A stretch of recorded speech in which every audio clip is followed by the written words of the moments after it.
This is Susan Sun Nunamaker with sunisthefuture.net, and we are coming to the end of the Intersolar North America 2015, and we have saved the last for the best. Well, and here is Dr. Christopher Case from Oxford PV, and there's a very good reason why we are reserving this very special treat for all of you, because Dr. Case has a very unique and potentially game-changing technology that's in store for us. So, Dr. Case, please tell us a little bit about this Perovskite cell technology that's the potential game changer. Well, it is. So, you know, we've talked about perovskites before, but it's not a new material, but it's new as a material to be used for solar absorption applications. And it can be deployed on building windows. This is a product called BIPV, Building Integrated Photovoltaics. But our latest product concept is to deploy it as a coating on top of a silicon solar cell in a construction known as the tandem solar cell. And effectively, this captures more of the solar spectrum and boosts the performance of the overall solar cell well above that of the silicon bottom cell by itself. And long-term and short-term impact on the solar cell industry, can you embellish on that? Well, the nice thing about a tandem product, especially for our company, we're still a small startup company, although not quite as small as we were last year. We've got, I think, 33 people right now, is that it introduces the technology into an existing infrastructure, the silicon module manufacturing makers that exist today that represent 92% of the PV marketplace. It's a simple addition of a few steps towards the end of a production run of a silicon wafer manufacturer or an integrated module manufacturer. And the coating, which is actually a second solar cell that takes advantage of the bluer portion of the solar spectrum, can raise the efficiency by about 20 or 25% above the underlying silicon. And we've actually demonstrated that on full-size wafers. Oh, fantastic. And also, I read somewhere that they can be sprayed on, is that correct? Okay, so the application, first of all, the material is very inexpensive to produce. It's made up of earth-abundant raw materials. It doesn't have the kind of limitations that a lot of the solar materials have, such as SIGs, which has some availability concerns for some of its constituents, and cadmium telluride has some comments in the industry about concerns about availability for its constituents. This is very earth-abundant materials. In fact, I can show you what the sort of precursor looks like. Yes, it's this liquid. In fact, it starts in a liquid form. This vial contains a precursor of all the all the material that's necessary to produce the photovoltaic coating. It is so efficient as a coating. 20 liters of this material makes a megawatt of solar panels. Oh, fantastic. And, you know, if you were to pick a material for PV, let's say you're a material scientist and you want to design a PV material, you'd never pick silicon. It's actually a very poor solar absorber intrinsically. Of course, it happens to represent 92% of the industry, but it dates back for historical reasons as a selection based on the integrated circuit industry and availability of the substrates. Although it has some very good characteristics too, so I shouldn't completely lambast an industry that represents 92% and 40 gigawatts of capacity.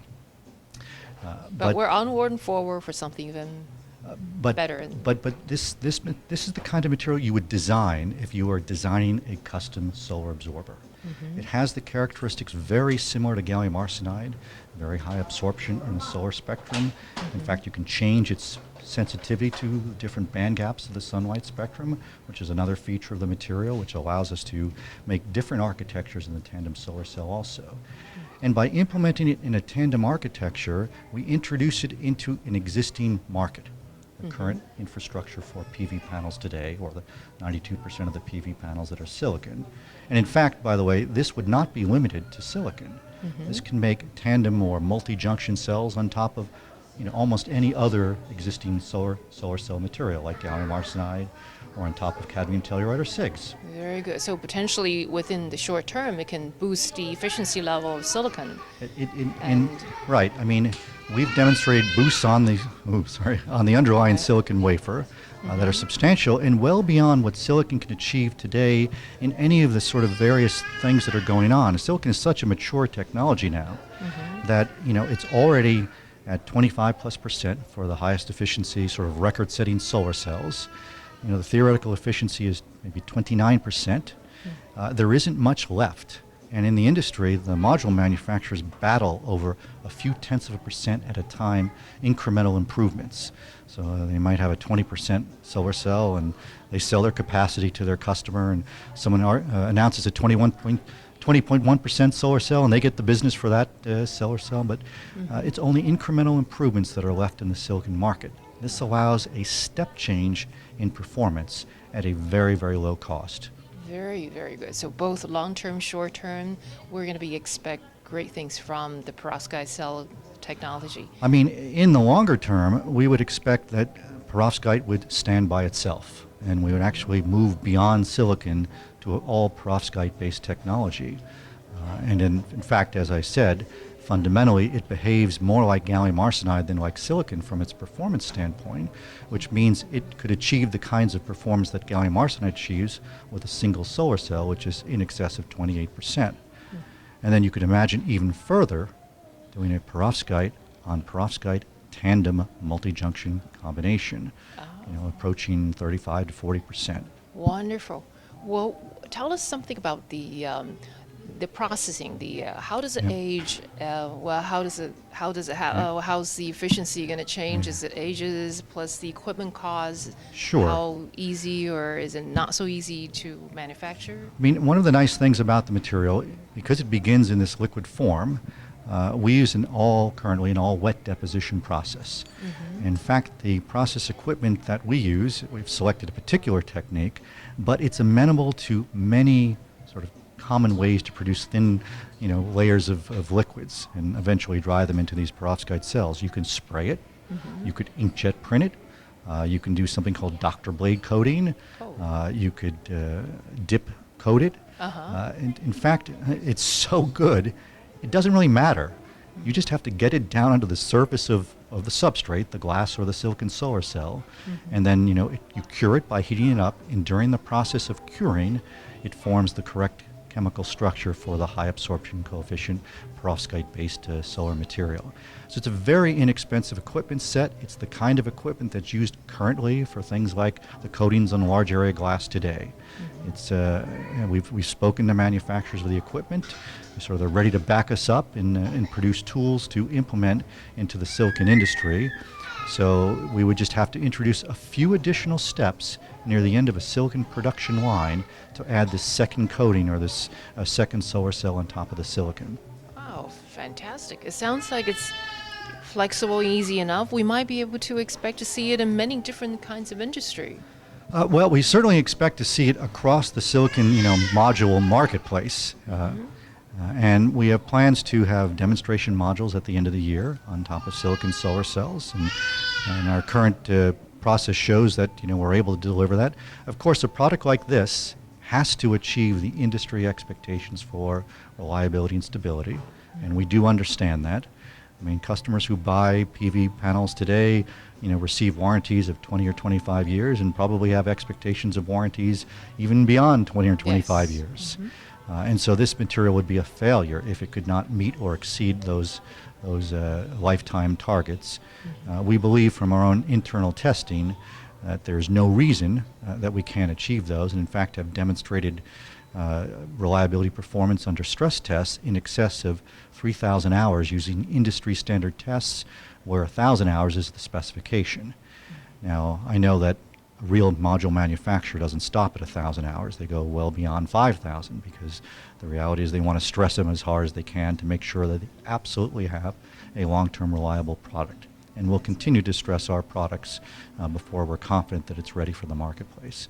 But we are confident that we'll get there. Very good. And would you anticipate, or what kind of investors are participating in Well, this R&D? we just closed a fundraising round in the last few months of £8.2 million.